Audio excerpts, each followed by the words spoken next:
Good evening, ladies and gentlemen. Will you join us for the Pledge of Allegiance, please?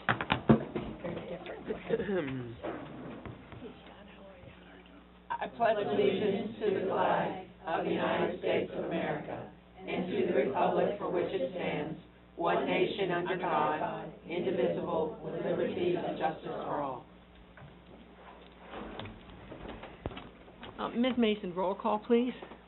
Ms. Bates? Here. Mr. Eden? Here. Mrs. Fryrick? Here. Ms. Leopold Sharp? Here. Sure. Mr. Posnow? Mr. Robinson? Here. Mrs. Schrader? Here. Ms. Schaefer? Here. Mr. Tillman? Here.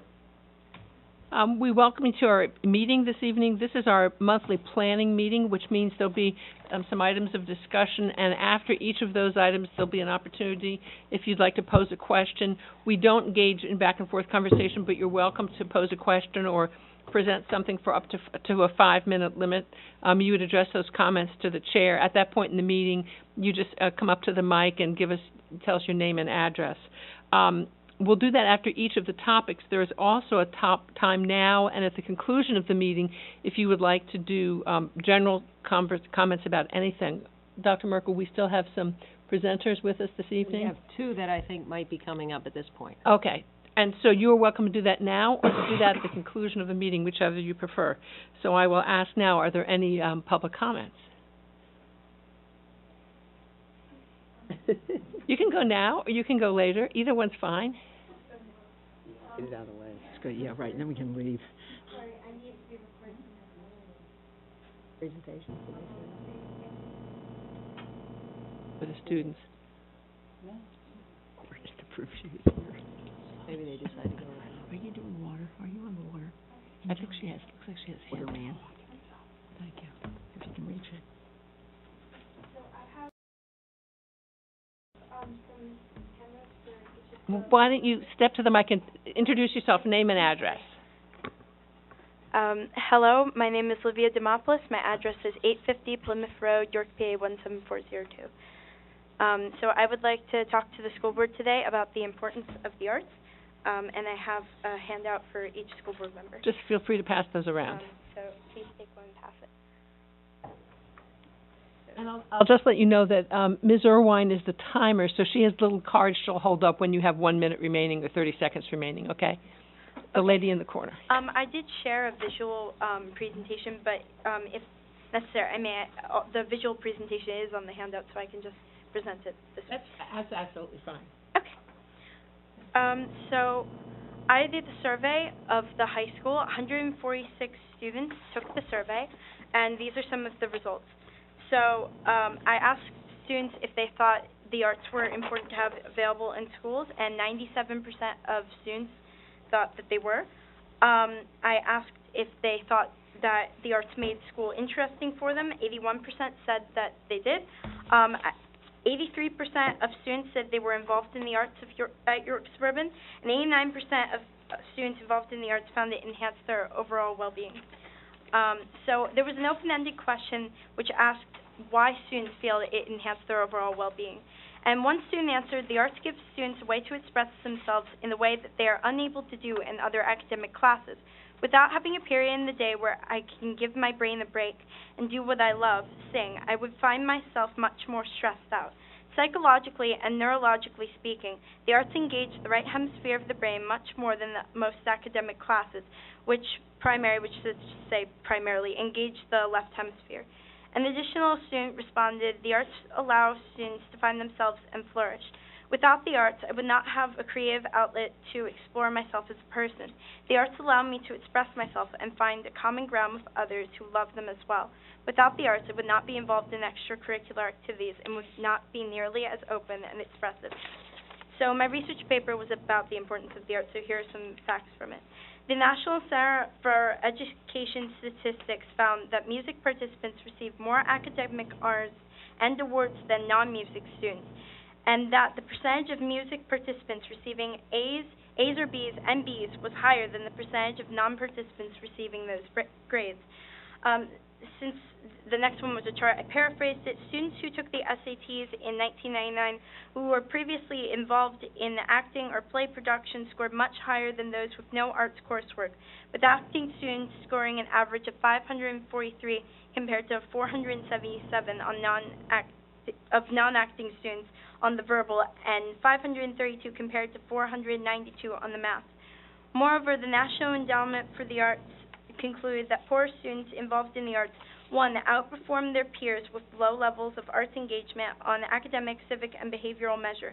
2, achieve academically at or above the general population. 3, draw more academic benefits from arts education than their high socioeconomic peers. As you can see, these facts clearly show that the arts have had a positive impact on students around the country. So I just wanted to bring up one of the main reasons why I came to speak today is because of the tax reform. So I watched the video online about the state legislation, and from what I saw, because of the increased sales, use, and income taxes and the property tax only being used for debt, less money would end up being collected from taxpayers and going towards public schools like this school district, since the population of the school district is not like as wealthy. And from statistics I saw, around 20% of the students in the district live in houses of lower levels of income. So the school district, I'm afraid, may be forced to cut programs if the state legislation passes. But I hope that this presentation will just bring awareness to how important the arts are to have available in the district. And I would just like to say that I have been involved in the arts my entire time in Suburban. I'm currently a sophomore in high school, and I'm involved in Trojan Theater. I was in the fall show. I just did the musical, which was this past weekend. I'm in chorus. I'm in the female a cappella group, and I took Drawing 1 this first semester. And so the arts are very important to me, and I love them. And if they weren't in school, I would definitely be sad. And I know many of my friends would definitely be disappointed too. So I thank you for your time. I realize that you're all very busy people, and so thank you. If you have any questions, you can address me, of course. And if you have questions at another time, I listed my email. So thank you very much. Thank you very much. Thank you. Ms. Bates. I'm just curious, and maybe you said it, but what class did you do this work for? It's for my action step for my research project for English class. Thank you. Very good. And does anyone else want to present now? And to be very frank, we would love for you to stay, but if you do have homework to do, you're perfectly free to leave after you make your presentation. You should also be congratulated on a terrific musical, Livy. Yes, yeah, it was. Yeah. Liv, Liv. you should be congratulated on a terrific musical. It was really very well done. Thank you very much. So I too have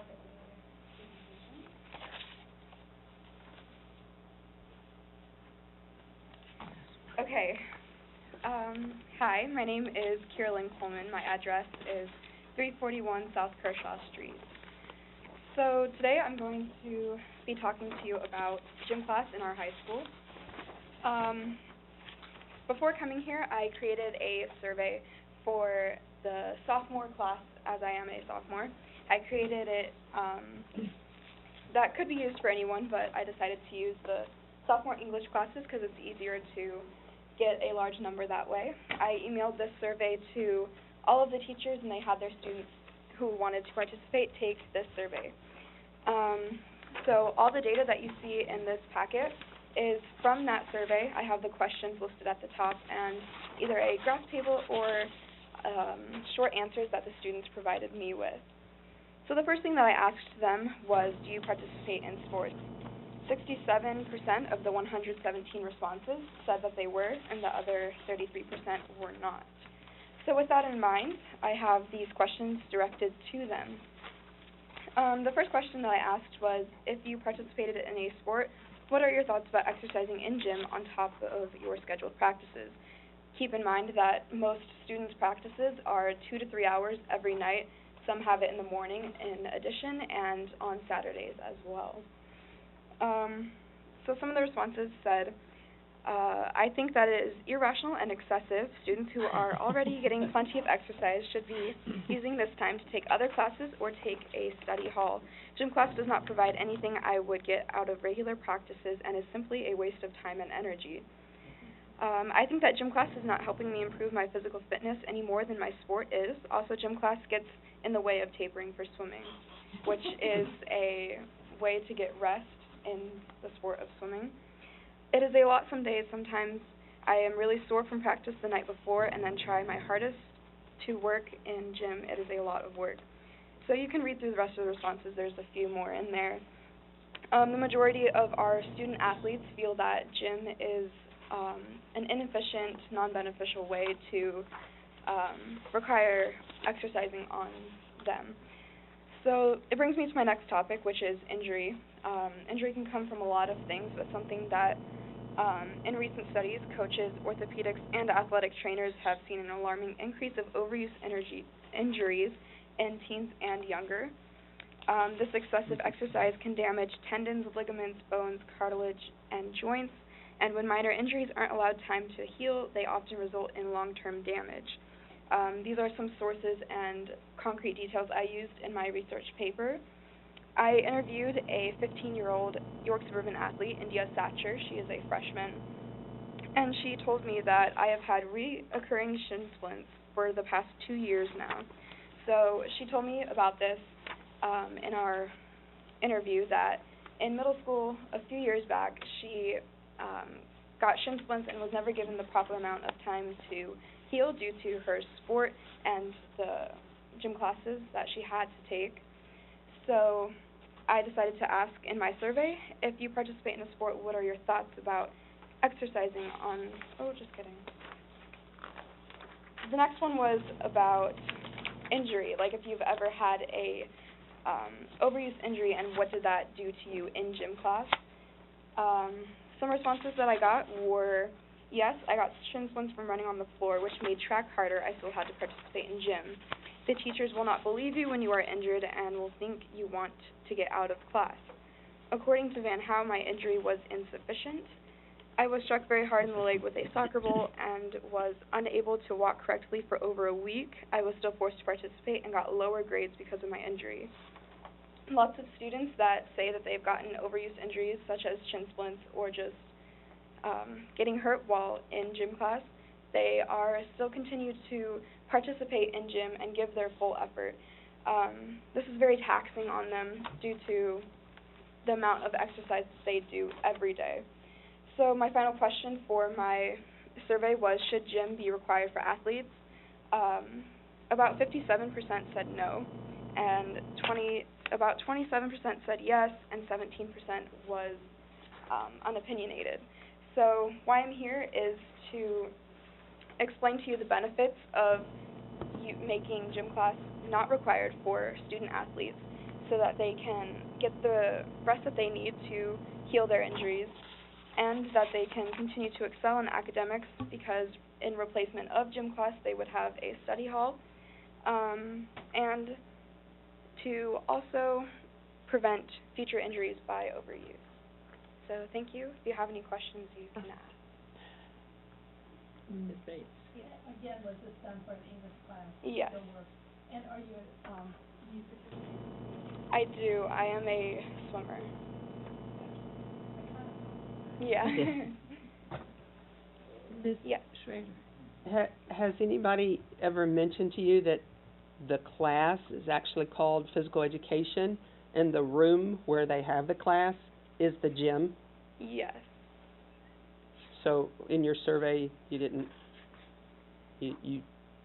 want to call it physical education? I got bored of the word physical education because in my essay I used it so many times, so I just decided to start calling it gym class. There's no specific reason. Thank you very much. Thank you for coming. And as I said, you're welcome to stay, but we will not be offended if you need to go home. We have an extra one of yours, too.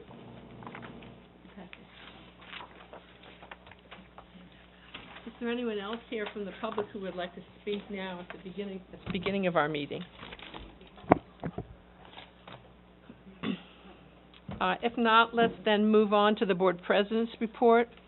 It's my duty to report that the board met following our regular meeting on February the 27th, 2017, in executive session, as permitted by Section 707 of the Sunshine Act, for the purpose of discussing personnel matters. No official action was taken. And I also want to announce that the board will meet following this evening's meeting in executive session, as permitted by Section 707 of the Sunshine Act, for the purpose of discussing personnel contract discussion. No official action will be taken then either. Dr. Merkel, Superintendent's report. At this time, it's my pleasure to welcome Dr. Gully and Dr. Furman to provide our intermediate division report.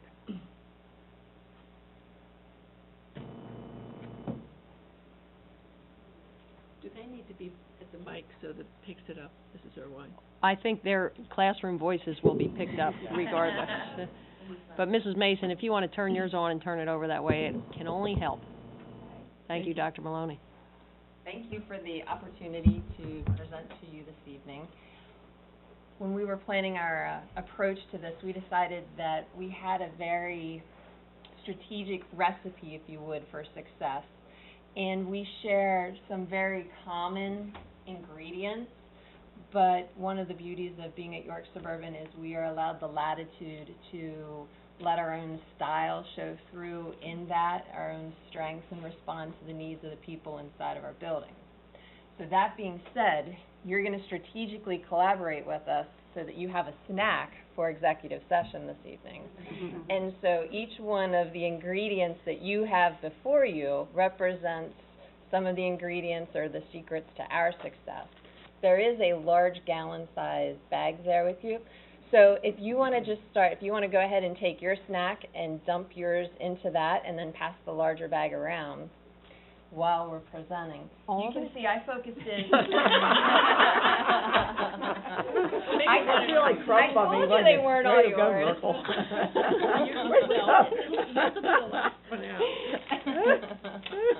I was a few stayed in. They got stuck. It's like the kids in the classroom, I said. You see, so Yeah, well, you're worse than her kids. That being said, we each focused in on several of our ingredients that were going to represent the success. And we took a slightly different approach. With this being my first year as principal, I wanted to give you a broader taste of what it is that I'm doing at East York and my approach to acclimating myself to the building, because let's face it, they were very successful before I came, and so trying to figure out how to blend my style and my ingredients and my spice, shall we say, with their ingredients, we took this approach here. So first of all, this summer, Dr. Gully spent a great deal of time mentoring me, as he has throughout the year, and the month of July, we just put our heads together and just synthesized the data. We looked at data points from IC, from PSSA scores, PVAS. We were just poring over all of the information that we had. I saw it as my job to synthesize the data, put it in an orderly fashion, full of graphs, charts, tables, but then turn it over to the teachers. And so then the first month of school, month and a half even, the teachers analyzed the data. And so I trusted them and their professionalism. Being the new girl at the table, I could ask all sorts of questions, and as they clarified it for me, that became one of a lens, if you will, a way for us to make decisions throughout the year, because as they analyzed the data, they could say, oh, this has been an ongoing trend, or oh, this doesn't surprise me because, and they could help me make sense of it. Add to that, at our opening in-service day, the first day the teachers came back, as you know, East York is the best place on earth. And that was established well before I got there, but how do we maintain that excellence? And so then with that, instead of trying to come up with a vision, they already had that in place. We focused on our values. What does it mean to be the best place on earth? Again, with me being the new person, what does that mean? What should I expect to see? What should I expect to hear? What should the vibe of the building be? And we completed an activity, and we came up with those as being our 4 values. So if you take those first 2 ingredients, that is really my decision-making lens throughout this entire school year. every bit of time that I have, the people I work with, the students, the meetings that I'm in, that is the backbone or the core of how we make decisions at East York. So then our lens, if you will, we move into the idea of time. Faculty meetings, professional development, all focused around those first 2 points, if you will, either growing our learners and our teachers based on the data that we have, or supporting those values that we have in place. And so I've trusted the expertise of the specialists in my building. We've brought in other professionals from the IU to present during our faculty meetings, and then the same with the professional development time, just shaping that how we want to grow. This year at East York, we modified our WIN, and we talked about that at the Academic Standards and Curriculum evening, as far as how for 30 minutes a day we ensure that each student gets the math that they need, the skills that they need to grow, whether it's an extension, whether it's true growth, whether it's just meeting them where they are and giving them some extra practice. And then finally in the morning we take advantage of, I have the teachers for 30 minutes before students enter the building. And so with that, what we've been doing, that's where we're focusing on that Title I grant implementation, and that's where a lot of the professional development around that occurs.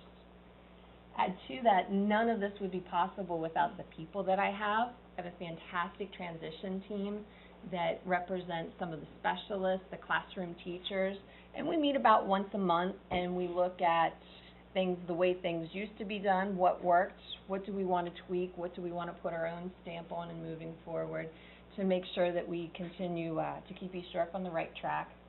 I can't tell you enough the specialists that I have in the building. I just cannot sing their praises. Reading, math, learning support, gifted. It truly is a great team that I got to join and be a part of. Parents and the community, just finding different ways to invite them in and to have them be an active part of the educational setting. So really those 4 things are the main ingredients that we're working on this year at East York with our strategic collaboration. And moving on to Indian Rock, it's the same framework that we have within each of our buildings. And strategic collaboration is really the key to our success and our recipe that we have, and that's as a district. The one thing I wanted to go in a little bit more depth with is the same different topics that Dr. Furman had mentioned. But being established at Indian Rock now, this being my 9th year in the building, we've looked at different protocols that we've had in place, examined them, and have adapted and really refined our different processes.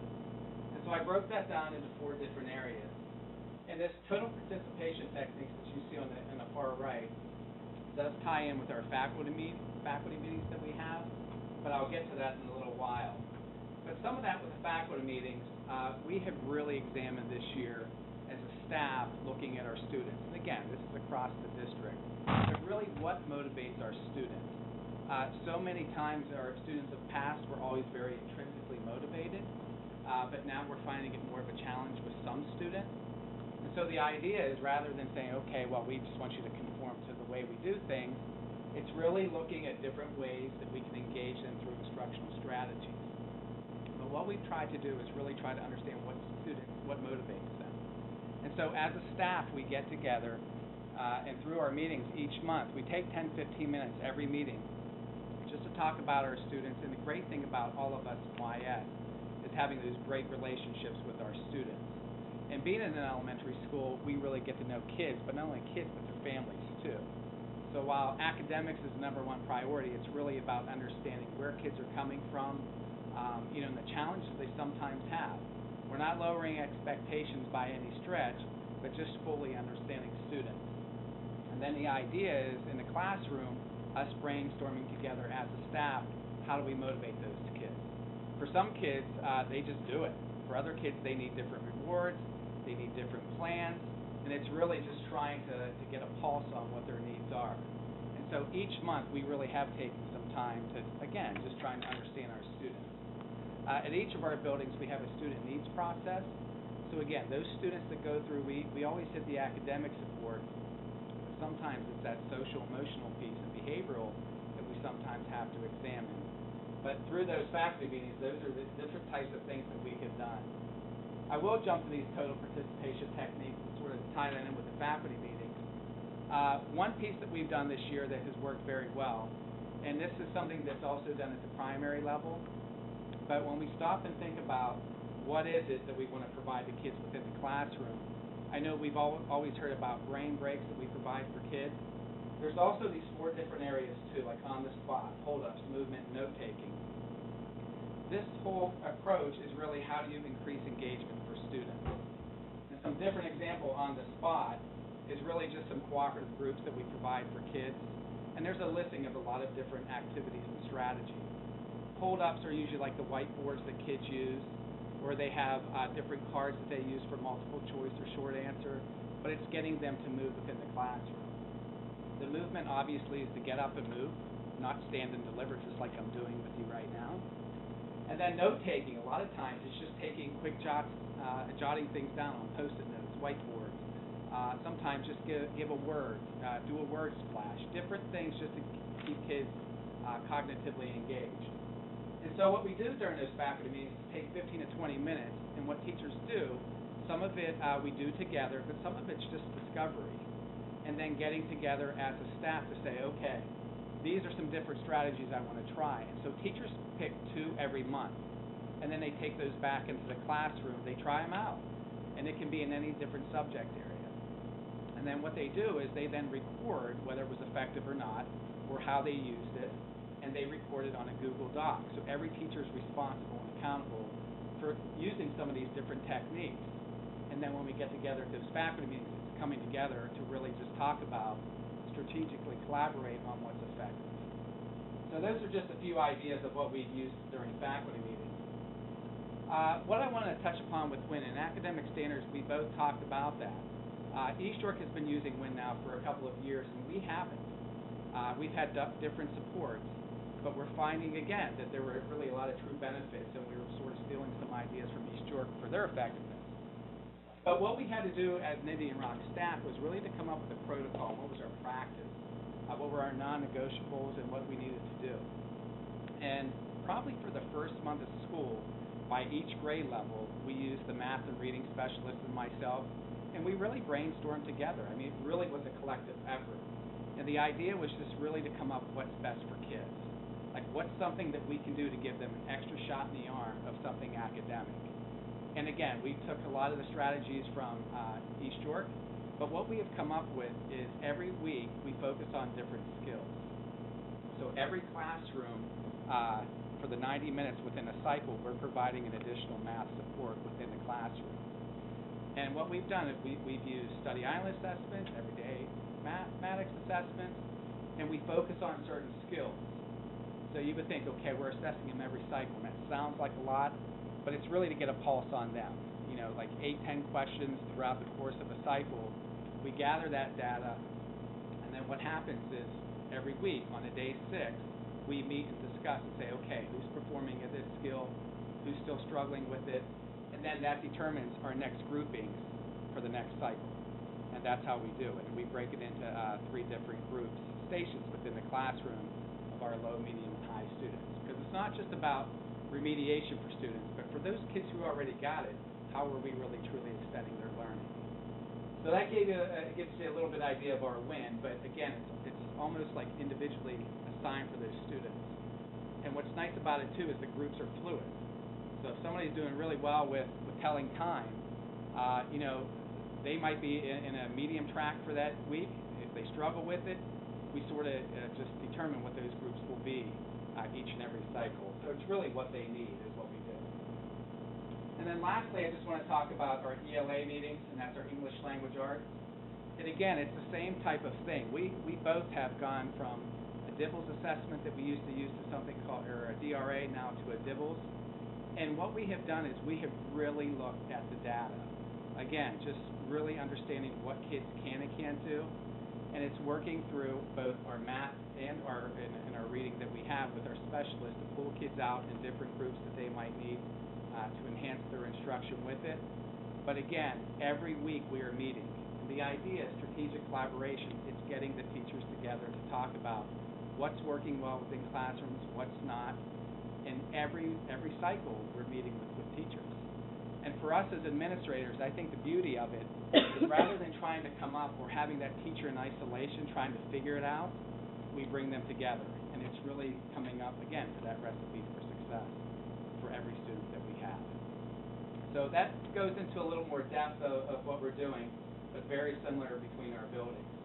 But again, these 4 different components that we have, that strategic collaboration, is sort of the way we come together with our staff, our students, and what we do to make them successful within the classroom. So, any comments for Dr. Furman or myself? Any questions? Do the middle school teachers see any difference in students coming from the different buildings? I mean, are they able to work with this one and say, oh, I know this is in East York, or, oh, I know this is in Indian Rock, or just curious whether... I would say not. I think we have streamlined our practices so much. I mean, obviously, it's the same rigorous curriculum, the same expectations that we have. I think our approaches sometimes may differ a little bit, but even through our professional development that we have outside the building, like, for example, this Friday, we'll be coming together and sharing some of those practices of what we do. But I don't know that direct answer. I would hope not. I would hope that our students are both... Sometimes you can do that. High school teachers can tell kind of who maybe they had for math or, you know, social studies or English or something. I was just curious. Any other questions? Yes, Mrs. Schaefer. Well, just speaking of strategy, I'd like to know what the strategic connection was between each of the ingredients that you provided for us for after the meeting. Well, even though I checked about allergies, I wasn't so sure about nuts, and so, like anything in life, you need balance. So marshmallows and pretzels aren't so bad for you. Cereal, but a little chocolate does us all good. So there you go. Actually, following this, we just want to make sure you had enough energy to make it through. Oh, you've been talking to Shelley. You've been talking to Shelley. Yes, thank you. I am liking this tonight, guys. You don't know how much, so thank you. I would definitely be going for the M&Ms. Me too. Thank you very much. We appreciate it. Thank you. Dr. Merkel, anything else? A lot of great things happening at both East York and Indian Rock. Very pleased. Thank you very much, Dr. Gulley and Dr. Furman. And that concludes my report. Wow. We should have timed this. That's the shortest report from Dr. Merkel. Ms. Mason, the business office report. Mine actually will be very short tonight, too. The first 4 items are about bids that will be awarded next week. The opening for the Curve project is at 10 o'clock on the 13th. The opening for the East York kitchen modification, high school stadium security enhancement, and high school door replacement are at 2:30 on the 14th. And the last item, the administration will be recommending the board approve an annual contract with Tomlinson Baumberger for fertilizer, weed, and grub control for the district-wide for a total of $6,020. Do you want to just say anything about delaying the discussion of the budget till Mr. Postnow is back? Well, then I'll just share with the board and for the public who's here. Mr. Postnow, our treasurer, is out of town on business, and he asked that we delay our conversation about the budget update until he's here on the 20th. So that we're following his request. That wasn't Ms. Mason wanting to get out of doing something. Oh. Thank you very much. And Mr. Stewart, Ms. Bates, yes. Could you just give me a real quick remembrance on the East York kitchen modification project? That's actually, we're modifying, during the health inspection that we had, they made some recommendations that needed to be taken care of before next year. And we were already planning on replacing some of the equipment, so we kind of wrapped it all into a project so it can be taken care of. And the funds for that is actually coming out of the food service, fund, not out of capital projects. Any other questions for Ms. Mason? I haven't heard from Mr. Stewart, but he is certainly involved in something this evening. So we'll move on. Mr. Eden, in Mr. Postnow's absence, would you do the Finance Committee report? Yes, the minutes of January 25th are provided, and the Finance Committee will be recommending the board to approve a contract with one of our transportation companies at the next meeting. Okay.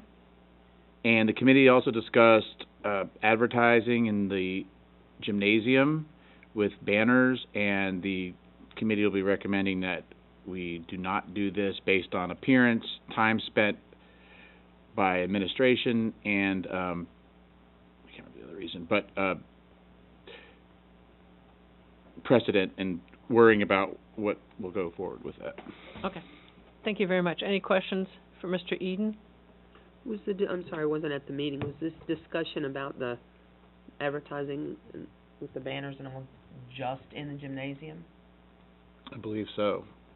Not at the stadium, for example? It was about the gym, Yeah. because that was the request on the table.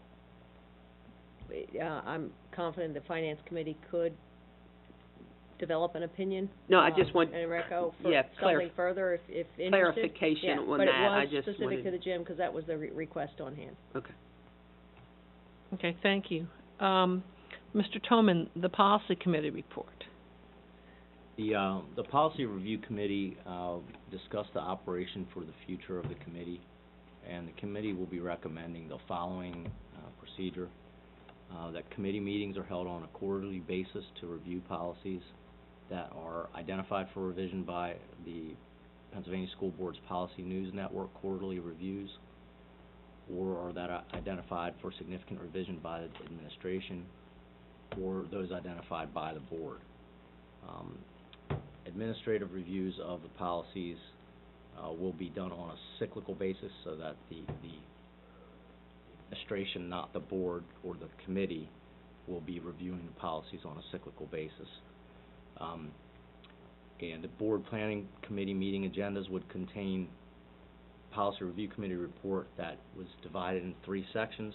One, those policies are reviewed by the committee. 2, policies that were reviewed by the administrative team and recommended for no changes, or policies reviewed by the administrative team with minor revision recommendations. And upon request of the board, any policies can be sent back to the committee for review. So, to, elaborate a little bit, there's been an extensive review over the past several years that Emily led up for, I don't know how many years, but enough to get through the bulk of them. So really we found ourselves reviewing policies that have been touched within the last 3-4 years, and there are not significant need for revision on a lot of those policies. Where there have been revisions or work necessary, it's generally because of the Pennsylvania School Board policy reports, the quarterly reviews, where there are recommendations or changes, or where our administrative team is bringing to our attention that something actually needs some help.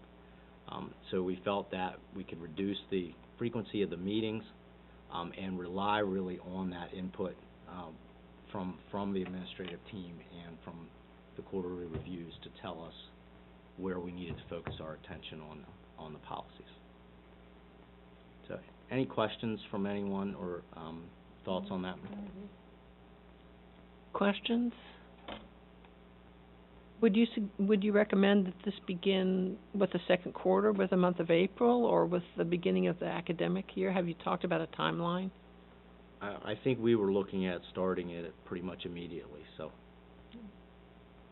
that would basically be quarter 2. Yeah. Ms. Bates, is that a question, or is your... Oh, no, I'm sorry. That's okay. No, I'm in full She's in mourning at agreement. the idea of the committee going. Not meeting monthly. Okay, and then do you want to address the policies for this month? Yep. So the policy review committee will be recommending approval of the listed policy revisions.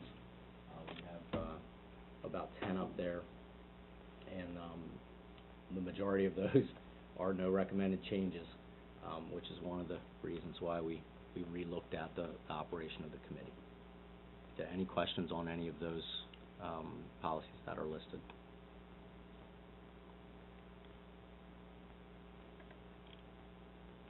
Okay, then those will be on the agenda for a vote on the 20th of March. Do any of the other committee chairs have announcements or reports that they wish to bring bring forward, Mrs. Schaefer? I don't know that it's necessarily out of committee, but I did want to report on breakfast with the board. Oh, good, thanks. We had 3 administrators there, both Dr. Merkel, Dr. Maloney, and of course Dr. Furman was there.